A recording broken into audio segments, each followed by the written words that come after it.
रात का सन्नाटा अजीब था। शहर कभी सचमुच नहीं सोता, लेकिन उस रात कर्ण को लग रहा था जैसे उसके चारों ओर सब कुछ ठहर गया हो। हॉस्टल के कमरे की दीवारें सीलन से भरी थी, पंखा धीमी आवाज में घूम रहा था और खिड़की से आती ठंडी हवा उसके चेहरे को छू रही थी। फिर भी उसकी आत्मा में बेचैनी बढ़ती जा रही थी। कर्ण ने किताब बंद की और बिस्तर पर लेटने की कोशिश की। पूरे दिन कॉलेज और पार्ट टाइम काम में थक चुका था, लेकिन नींद उसकी पलकों पर आने का नाम नहीं ले रही थी। हर बार जब वो आंखें बंद करता, उसे लगता कि कोई उसके पास खड़ा है, कोई उसे देख रहा है। ये सब वहम है, उसने खुद को समझाया, लेकिन भीतर से एक आवाज बार बार उसे झकझोर रही थी। अचानक उसे अपने कानों में फुसफुसाहट सुनाई दी। कर्ण, उसका शरीर जड़ हो गया।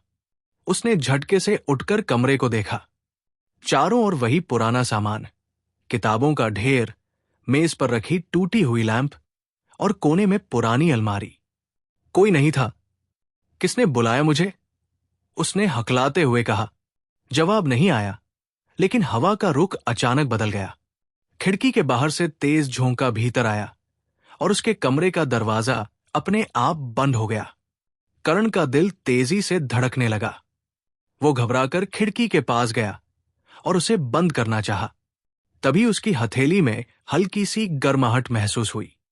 उसने हाथ नीचे देखा और उसकी सांस अटक गई। उसकी हथेली से नीली रोशनी निकल रही थी।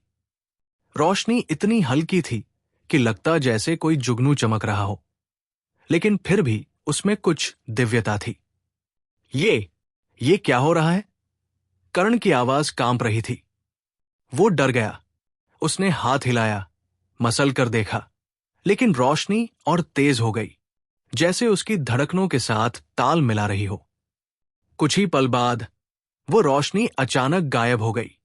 कर्ण जमीन पर बैठ गया, पसीने से भीगा हुआ। मैं पागल हो रहा हूं या फिर सच में कुछ अजीब हो रहा है? लेकिन उसके दिल की गहराई में कहीं न कहीं ये एहसास जाग चुका था। ये कोई सपना नहीं था। तभी बाहर आसमान में गड़गड़ाहट गूंज उठी। मौसम एकदम साफ था, लेकिन अचानक बादल घिर आए थे।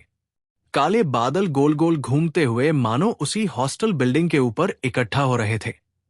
कर्ण खिड़की से बाहर झांकने लगा। उसकी आंखें फैल गई। बादलों के बीच हल्की सी चमक उभरी। वो साधारण बिजली नहीं थी, वो किसी आकृति की तरह दिख रही थी, मानो कोई विशाल दरवाजा हवा में बन रहा हो। ये कैसे हो सकता है? उसके पैरों में कंपकंपी दौड़ गई। वो दरवाजा कुछ पल के लिए चमका और फिर गायब हो गया। लेकिन जैसे ही वो दृश्य मिटा, कर्ण को अपने सीने पर अजीब सा दबाव महसूस हुआ। उसकी सांसें भारी हो गई। उसके कानों में फिर वही फुसफुसाहट गूंजी।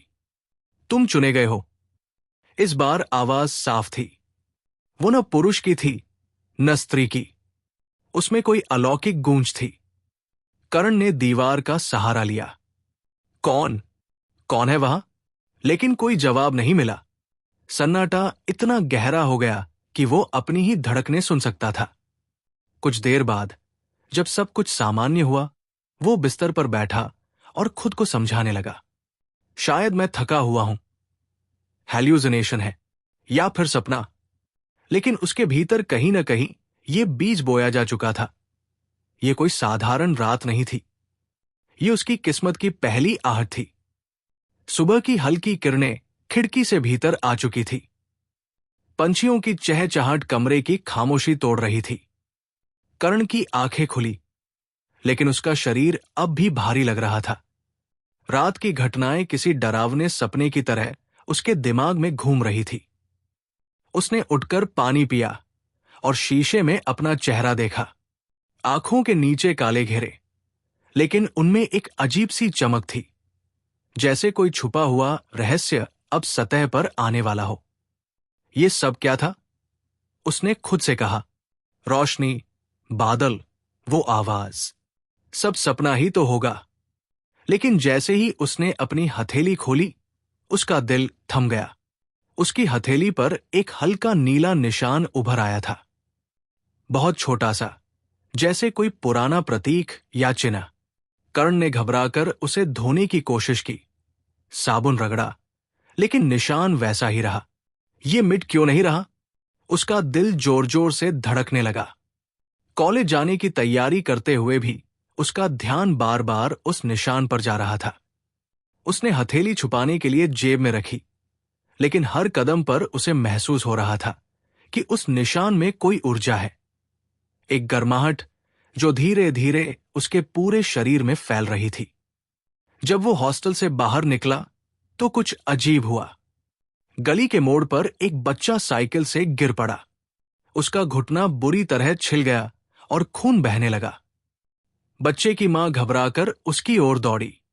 कर्ण बस खड़ा रहा, लेकिन तभी उसकी हथेली अपने आप कांपने लगी। वो गर्माहट अचानक तेज हो गई। उसकी हथेली से वही हल्की नीली रोशनी फूटी। कर्ण ने झटके से हाथ छुपा लिया। नन्ही, ये फिर से, लेकिन अब तक देर हो चुकी थी। उस रोशनी की एक हल्की किरण बच्चे के घुटने पर पड़ी और अगले ही पल घाव धीरे धीरे भरने लगा। खून बहना बंद हो गया। बच्चे की मां ने आश्चर्य से उसकी ओर देखा। ये कैसे? वो हकलाते हुए बोली। कर्ण का चेहरा पीला पड़ गया। उसने तुरंत जेब से रुमाल निकाला और हथेली ढक ली। मैंने कुछ नहीं किया। शायद बच्चा पहले से ठीक था। वो जल्दी से वहां से निकल गया, लेकिन उसके कानों में फिर वही अलौकिक फुसफुसाहट गूंजी। तुम्हारी शक्ति जाग चुकी है, कर्ण। ये तो बस शुरुआत है। कर्ण का पूरा शरीर कांप उठा। उसने सड़क पर चलते चलते खुद से कहा, ये अगर किसी ने देख लिया तो? अगर ये शक्ति सच में मेरी है तो क्यों? मुझे ही क्यों चुना गया? उसके मन में सवालों का तूफान उठ चुका था, लेकिन उसे नहीं पता था कि ये छोटा सा अनुभव ही उसकी किस्मत का पहला कदम था। स्वर्ग ने उसे सचमुच चुन लिया था। Heavens chose in the mortal world. College की घंटी बज रही थी। भीड़ भाड़ वाले कैंपस में सभी छात्र अपनी अपनी क्लास की ओर भाग रहे थे, लेकिन कर्ण के कदम जैसे भारी हो गए थे। उसका मन अब भी उसी सुबह के हादसे में उलझा था। बच्चे का घाव नीली रोशनी से भर जाना, ये सब मैंने किया था या फिर कोई भ्रम था? उसका सिर चकरा रहा था। वो क्लासरूम में पहुंचा, लेकिन प्रोफेसर की बातें उसके कानों तक पहुंचकर भी बेअसर रही। हर वक्त उसे अपनी हथेली में छिपे उस नीले निशान की जलन महसूस हो रही थी। दोस्तों ने हंसते हुए पूछा, क्या हुआ कर्ण? आज बड़ा खोया खोया लग रहा है। कर्ण ने जबरन मुस्कुराया और बोला, कुछ नहीं, बस नींद नहीं हुई। लेकिन उसकी आंखों की बेचैनी सब बयां कर रही थी। क्लास खत्म होने के बाद कर्ण अकेला लाइब्रेरी चला गया। उसने जादू, ऊर्जा और रहस्यमयी शक्तियों से जुड़ी किताबें ढूंढनी शुरू की। शायद कहीं कुछ लिखा हो, कोई तार्किक वजह। वो किताबों के पन्ने पलट रहा था, लेकिन कुछ भी काम का नहीं मिला। तभी उसे एक पुरानी, धूल भरी किताब दिखाई दी, प्राचीन संस्कृतियां और दिव्य शक्तियां। कर्ण ने पन्ने खोले। उसमें लिखा था कि कभी कभी स्वर्ग कुछ चुने हुए लोगों को अपनी शक्ति सौंपता है।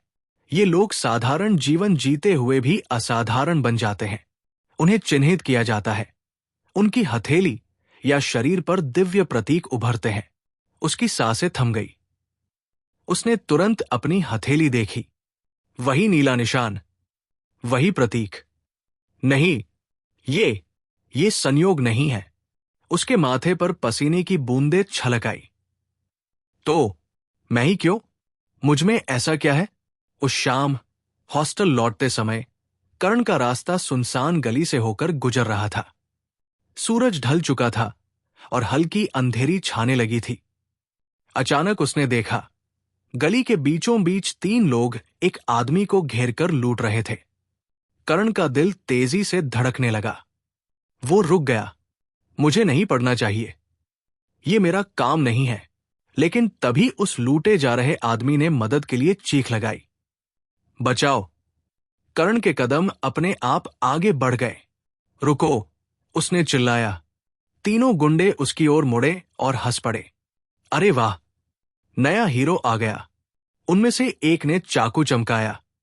चल हट यहां से, वरना तेरे साथ भी यही होगा। करण का गला सूख गया। उसके अंदर डर और हिम्मत की लड़ाई शुरू हो गई। मुझे भाग जाना चाहिए, लेकिन अगर मैंने कुछ किया तो? गुंडे उसकी ओर बढ़े। करण ने डर से अपनी हथेली आगे की और अचानक वही नीली रोशनी फूट पड़ी। चमक इतनी तेज थी कि गुंडे चीखते हुए पीछे हट गए। उनका चाकू उनके हाथ से गिर पड़ा। नीली लहर उनके चारों ओर फैल गई और मानो किसी अदृश्य ताकत ने उन्हें जमीन पर पटक दिया। करण खुद हक्का बक्का रह गया। उसने हाथ नीचे किया तो रोशनी गायब हो गई। गुंडे भाग खड़े हुए, मानो उन्होंने कोई भूत देख लिया हो। वो घायल आदमी कांपते हुए बोला, बहुत धन्यवाद। आप कौन हैं? कर्ण कुछ बोल ही नहीं पाया। वो सिर्फ इतना कह सका, मैं भी नहीं जानता, और तेजी से वहां से भाग गया। हॉस्टल लौटते समय उसके कानों में फिर वही फुसफुसाहट गूंजी। तुम्हें चुना गया है कर्ण, तुम्हारी शक्ति अब छुपाई नहीं जा सकती। उसका दिल जोर जोर से धड़क रहा था। ये सब क्यों मेरे साथ हो रहा है? अगर ये सच है तो इसका मतलब मेरी जिंदगी अब कभी पहले जैसी नहीं रहेगी। आसमान में उस रात फिर से बादल इकट्ठे हुए और दूर कहीं कोई अदृश्य शक्ति मुस्कुरा रही थी, क्योंकि कर्ण ने अमर मार्ग की ओर पहला कदम रख दिया था। रात के 11 बज चुके थे। हॉस्टल का पूरा गलियारा अंधेरे में डूबा हुआ था। साथी कमरे में सो चुके थे, लेकिन कर्ण की आंखों से नींद गायब थी। वो खिड़की के पास बैठा आसमान देख रहा था। आज जो हुआ वो सपना नहीं था।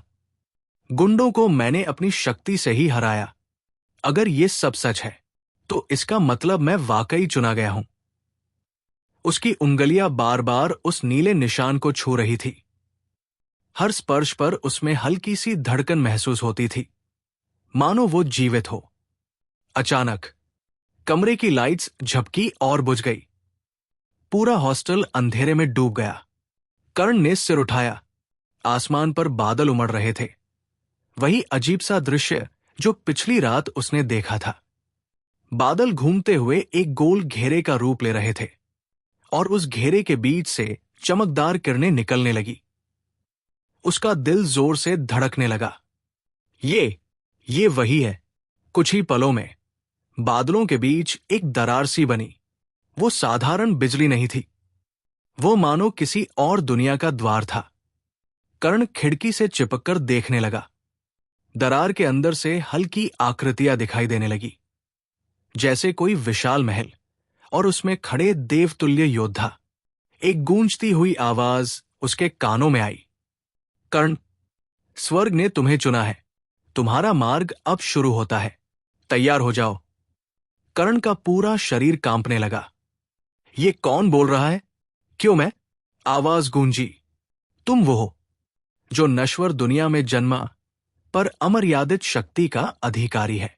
तुम वो हो जिसे स्वर्ग ने चुना है और नर्क ने शिकार बनाया है। अचानक दरार के भीतर से एक बिजली जैसी किरण उसकी ओर लपकी। कर्ण चीख पड़ा। नीली रोशनी उसकी हथेली से निकली और उस किरण को रोकने लगी। पूरा कमरा हिल गया, खिड़कियां टूटने लगी और उसकी हथेली पर बना प्रतीक अचानक तेज चमकने लगा।